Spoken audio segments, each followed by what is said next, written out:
ভারতের আশীর্বাদে বা দিল্লির আশীর্বাদটা কি খুব জরুরি বাংলাদেশের ক্ষমতায় থাকার জন্য বা আসার জন্য বা রাখার জন্য? প্রথম কথাটা কি ছিল?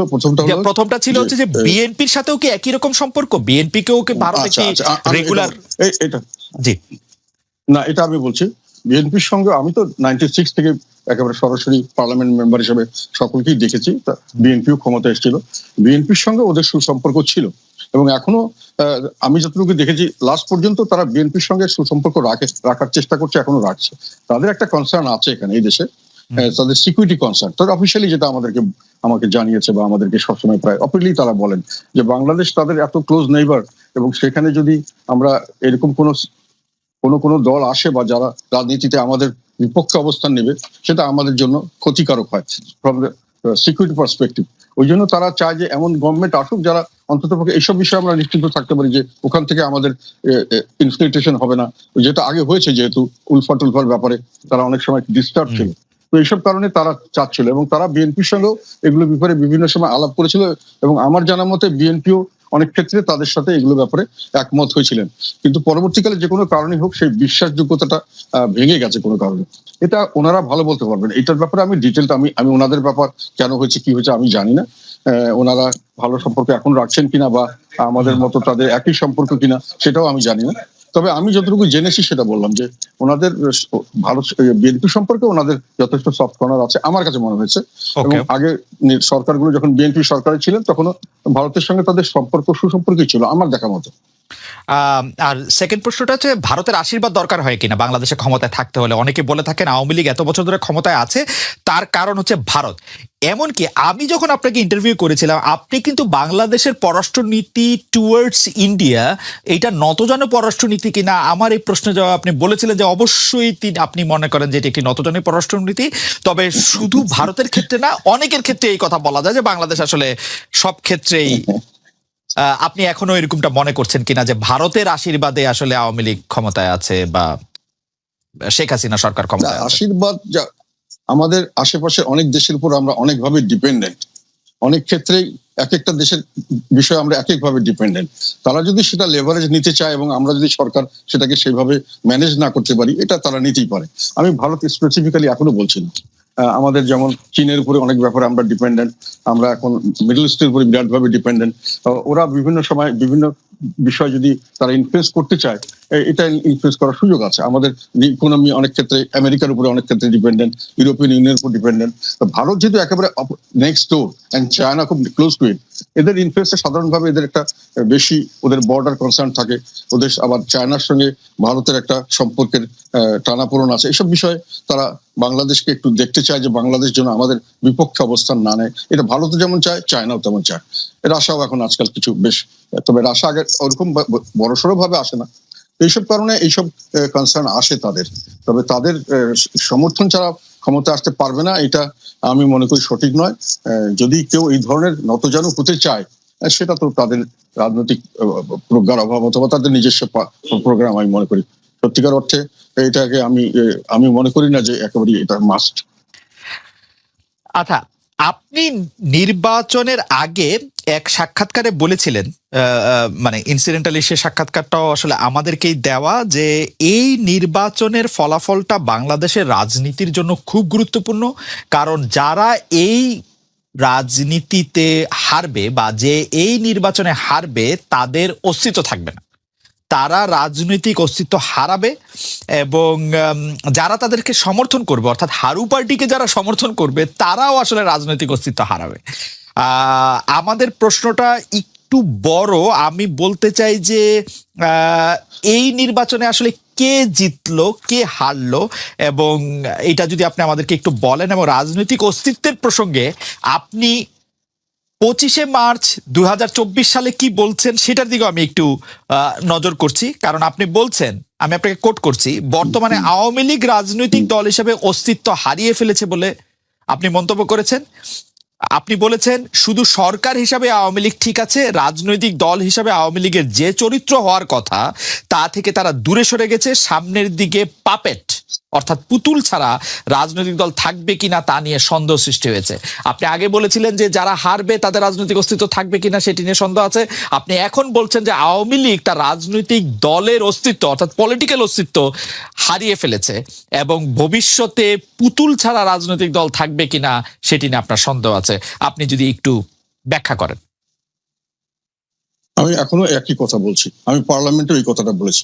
আমি পার্লামেন্টে বলেছি যে এই নির্বাচনের পরে জিতেছে হলো সরকার বলা যায়, বা কিছুটা হলো দলীয়ভাবে আওয়ামী লীগ, কিন্তু রাজনীতিক ক্ষতিগ্রস্ত, মানে রাজনীতির ভবিষ্যৎ যেটা আমি বলতে চাইছি, এখনো এটা বলছি, আমি স্ট্রংলি বলছি যে রাজনীতি বলতে যেটা আমরা বুঝি, রাজনৈতিক দল এবং তাদের একটা গণমুখী কিছু কর্মসূচি এবং কিছু আদর্শ থাকবে। সেই ধরনের রাজনৈতিক দল যাদের জনসমর্থন থাকবে, তারা সামনের দিকে যে প্রক্রিয়া এখন আমরা চলে গেছি নির্বাচনের পরে, এবং এটা যদি চলতে থাকে তাহলে এইগুলো রাজনৈতিক দল বিলীন হওয়ার সম্ভাবনা আছে। এবং শুধু সেটা নয়, আমি এখন আবার বলছি, আমি মনে করি যে আওয়ামী লীগ তার রাজনৈতিক চরিত্র হারিয়েছে, কারণ তাদের সত্যিকার অর্থে এখন আমার নিজের ধারণা মতে, এটা হচ্ছে আমার ধারণা, এটা আমার নিজস্ব স্টাডি থেকে আমি বলছি, সেটা আওয়ামী লীগ এখন নিজস্ব রাজনৈতিক অস্তিত্ব বলতে আমি মনে করি রাজনৈতিক একটা চরিত্র তাদের থাকার কথা। তারা যেগুলো চরিত্র বলে এগুলো কোনোটাই তারা ফলো করে না, তাদের কর্মসূচি দিয়ে সাপোর্ট করে না। যেমন স্বাধীনতার পক্ষে বলে, এটা নিয়ে কয়েকদিন আগে আমেরিকান একটা ইয়েতে তাদের আইনের স্বাধীনতা, রাজনৈতিক স্বাধীনতা, তারপরে অর্থনৈতিক স্বাধীনতা, এগুলো তারা নিম্নগামী। সার্বভৌমত্বের ব্যাপারে ওইভাবে বলা যায় না, তবুও আমি মনে করি দেশের মানুষের কাছে যদি প্রশ্ন করা যায় যে তারা ওই স্বাধীনতা কতটুকু রক্ষা করছেন, এই ব্যাপারেও তাদের ফেভারে খুব বেশি আসবে না। তারপরে তারা যেটা বলেন যে ওই আমাদের স্বাধীনতার পক্ষে এবং কিসের এটা মুক্তিযুদ্ধের পক্ষে, এটা একটা ডাহা, একটা উল্টো কথা। এটা আমি মনে করি তারা একেবারে সম্পূর্ণভাবে মুক্তিযুদ্ধের বিপক্ষে শক্তি। কারণ মুক্তিযুদ্ধ করা হয়েছিল আমাদের দেশের বৈষম্য বিরুদ্ধে, এটা সংগ্রাম ছিল, যেটা ভাষা আন্দোলনের মাধ্যমে, এটা বৈষম্য, ভাষা দিয়ে আমাদেরকে বৈষম্য করা হতো। ভাষা যদি আমাদের রাষ্ট্রভাষা আমাদের লোকদের না হয়, তাহলে আমরা চাকরি বাকরিতে বৈষম্য শিকার হতাম। সেই জন্যই যুদ্ধটা হয়েছিল, তাদের সঙ্গে সংঘর্ষ হয়েছিল, আন্দোলন হয়েছিল, মানুষের জীবন দিয়েছে। ভাষা ব্যবহার করে আমাদেরকে বৈষম্য করা হয়। তবে 6 দফা যখন দেখা হলো, তখনও 6 দফার উদ্দেশ্য ছিল স্বাধীনতার নয়, 6 দফা ছিল আমার বৈষম্য মুক্তি চাই। তখন এটা হলো না, অ্যাটাক করা হলো, তখন জনগণ সিদ্ধান্ত নিল আমার একটা নিজস্ব দেশ চাই, সেই দেশটা হবে প্রজাতন্ত্র। এটা সবচেয়ে বড় কথা, প্রজাদের দেশ হবে, যাতে করে আমি বৈষম্য মুক্ত সমাজ করতে পারি, যেটাতে করে আইনের শাসন এবং ন্যায় বিচার ভিত্তিক সমাজ করতে পারি। ফলে এইটাই ছিল মুক্তিযুদ্ধের আর স্বাধীনতা যুদ্ধের চেতনা। আমি প্রজাতন্ত্র চাই, আমি রাজতন্ত্র চাই না। সেখানে প্রজারা হবে দেশের মালিক, প্রজারা তাদের প্রতিনিধি ঠিক করবে, তারা তাদের প্রতিনিধিদেরকে তাদের কথা মতো চলতে বাধ্য করবে, না চললে তাদেরকে পরিবর্তন করবে। এখন আওয়ামী লীগ এগুলো সবগুলো ভায়োলেট করছে এবং তারা বৈষম্য সৃষ্টি করছে বিভিন্নভাবে, আওয়ামী লীগ, নন আওয়ামী লীগ, এবং তাদের বিভিন্ন ক্যাটাগরি করছে। তারা মুক্তিযুদ্ধের যে স্বাধীনতা যুদ্ধের প্রজাতন্ত্র, এখন প্রজাতন্ত্র বলে বাংলাদেশকে ঠিক মতো বলতে গেলে প্রজাতন্ত্র বলা যাচ্ছে না, যেহেতু এটা এখন একটা ডিক্টেটোরিয়াল রুল, স্বৈরতন্ত্র হয়ে গেছে, প্রজাতন্ত্র নয়। মুক্তিযুদ্ধ তারা এটা কিছুই মানছে না। আচ্ছা, আমি এখন বলি, কাজেই তাদের কর্মসূচির সঙ্গে তাদের আইডিওলজি মিলছে না। এখন আমি যেটা বলতে চাচ্ছি, তারা তাদের রাজনৈতিক চরিত্র হারিয়েছে। এখন যেটা তাদের হয়েছে, আমার ধারণা মতো, এটা আমি জানি না কে কিভাবে নেবে, এটা আমি it is open for discussion, এটা মানে ক্রিটিসাইজও করতে হবে। সেটা হলো তারা এখন একটা কাল্ট হয়ে গেছে, তারা অ্যাকচুয়ালি কোনো রাজনৈতিক দল নেই।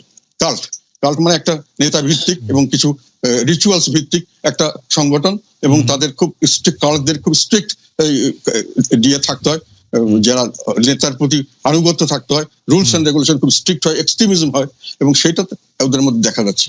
আমি যেটা দেখতে পাচ্ছি যে রাজনৈতিক দল হিসেবে তারা যেটা কাজ করতে চাচ্ছে, এগুলো সব কাল্টের কাজ।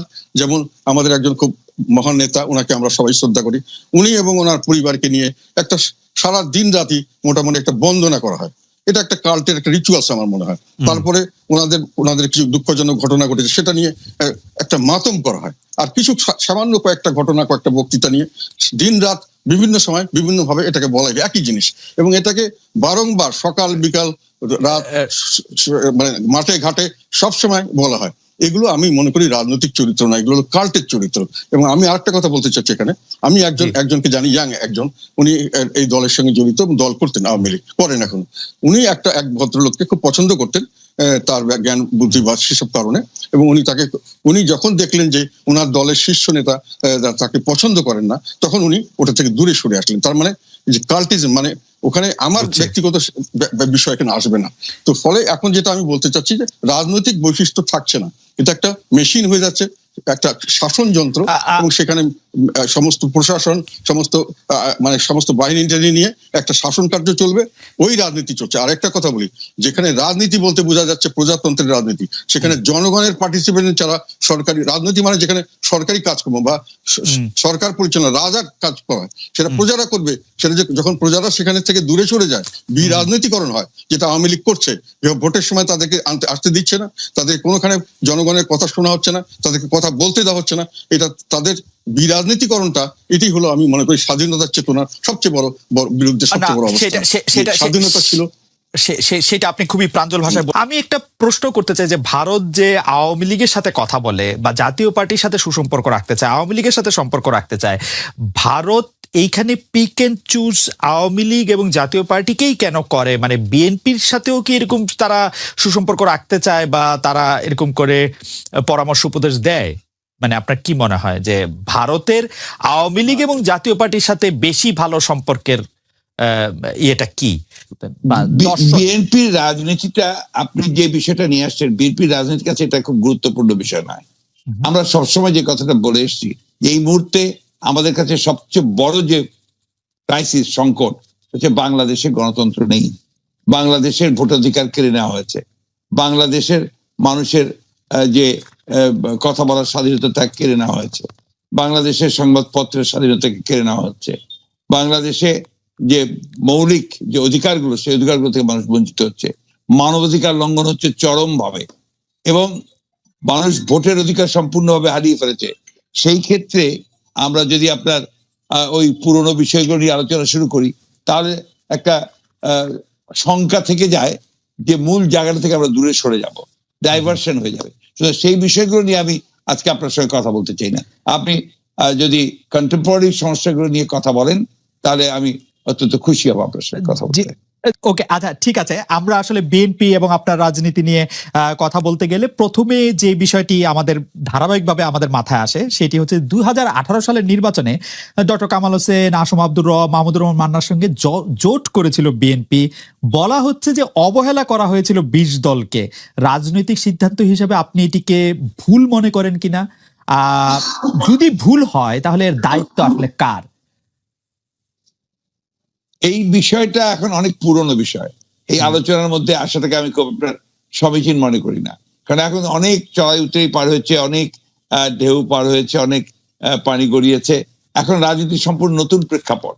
এই নতুন প্রেক্ষাপটে আপনি নিশ্চয়ই লক্ষ্য করেছেন যে আমরা যে ডাকটা দিয়েছি, সেই ডাকটা হচ্ছে আমরা এই কর্তৃত্ববাদী ফ্যাসিবাদী সরকারের বিরুদ্ধে একটা জাতীয় ঐক্যের কথা বলেছি, এবং সেটা আমরা যুগপৎ আন্দোলনের মাধ্যমে সেই আন্দোলন শুরু করার কথা বলেছি। ইতিমধ্যে আপনি নিশ্চয়ই বাংলাদেশের রাজনীতি যদি লক্ষ্য করে থাকেন, তাহলে দেখবেন যে আমরা ইতিমধ্যেই প্রায় 25টা দলের সঙ্গে কথা বলেছি। তার মধ্যে বাম আছে, ডান আছে, 20 দল ছিল, তারাও ছিলেন, সবাই ছিলেন। এবং তাদের সঙ্গে আমাদের যে আলোচনাটা প্রাথমিক পর্যায়ে শেষ হয়ে গেছে, সেটা হচ্ছে যে আমরা সবাই একমত হয়েছি যে আমরা যুগপৎ আন্দোলন করব। তো সেই ক্ষেত্রে এই বিষয়টা এখন একটা অতীত চারিতা হয়ে যাবে। আমি মনে করি বর্তমান রাজনৈতিক প্রেক্ষিতে এটা খুব বেশি গুরুত্বপূর্ণ নয়। আচ্ছা ঠিক আছে, তাহলে আমরা একটু বর্তমানে ফিরে আসি।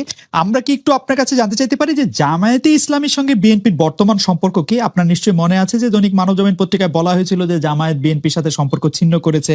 পরে আবার তারা বলেছে যে না, এরকম কোনো সিদ্ধান্ত নেওয়া হয় নাই। বিএনপির কি এই ব্যাপারে কোনো সিদ্ধান্ত আছে জামায়াতে ইসলামী সম্পর্কে একসাথে চলা না চলা? আপনারা গত 4 বছর ধরে নিশ্চয়ই লক্ষ্য করেছেন যে আমরা গত 4 বছর শুধু নয়, তারও আগে থেকে, ইনফ্যাক্ট আপনার 2015 সাল থেকেই আমরা কিন্তু আপনার আমাদের যে 20 দলীয় জোটের যে অ্যাক্টিভিটিস, সেটা প্রায় বন্ধই ছিল আর কি। আমরা আপনার নিজেরাই গত 4 বছর ধরে বিএনপির আমাদের তরফ থেকেই, দলের পক্ষ থেকেই আমরা আমাদের নিজেদের কর্মসূচি পালন করছি, এবং সেই বিষয়গুলো নিয়ে আমরা কাজ করছি। আপনারা নিশ্চয়ই লক্ষ্য করেছেন যে এখন যেটা আমরা করছি, এই কাটার মধ্যে আমরা যে সমস্ত দলগুলোর সাথে কথা বলেছি, সেই সরকারের কথা আপনারা সবাই জানেন, আমরা সেইভাবে কাজ করছি। আমাদের তো এখন আমরা জোটের কথাটা আমরা এখন বলছি না, এবং জোটের কথা সামনে আসছেও না। আমরা বিএনপি এই আন্দোলন করছি, তার সঙ্গে আমরা আহ্বান জানিয়েছি জাতীয় ঐক্যের। প্রত্যেকটি দল তাদের নিজের নিজের অবস্থান থেকে তাদের আপনার আমাদের যে বক্তব্য, আমরা যদি একমত হই, তাহলে সেই বক্তব্যগুলোর সামনে নিয়ে আন্দোলনে যাবেন, এবং রাজপথেই আন্দোলনের ধারার মধ্য দিয়েই আপনার এই সিদ্ধান্তটা হবে যে আমরা ভবিষ্যতে জোট করব কি করব না, বা আমরা একসাথে যাব কি যাব না। সুতরাং এখন ওই জামাত প্রসঙ্গটা একদম একেবারে অপ্রাসঙ্গিক এখন এই মুহূর্তে। জি, জনাব মির্জা ফখরুল ইসলামকে আমরা যে আপনি যে 25টি রাজনৈতিক দলের সঙ্গে কথা বলেছেন তার মধ্যে কি জামায়াতে ইসলামীর সঙ্গে তার আপনি আলাদা করে কথা বলেন নাই, সেটা কি এই কারণে যে এটি এখন প্রাসঙ্গিক না, নাকি এটি কোনো বার্তা আসলে দিচ্ছে যে আপনারা? না, আমরা আপনার যে সমস্ত দলগুলোর সঙ্গে প্রকাশ্যে কথা বলেছি সেই দলগুলোর খবর আপনারা সবাই জানেন, রাইট। এবং সেই দলগুলোর সঙ্গে আমরা কথা বলেছি। আমরা জামাতের সঙ্গে প্রকাশ্যে কোনো রাজনৈতিক কোনো আলোচনা করি, কোনো সংলাপ করি।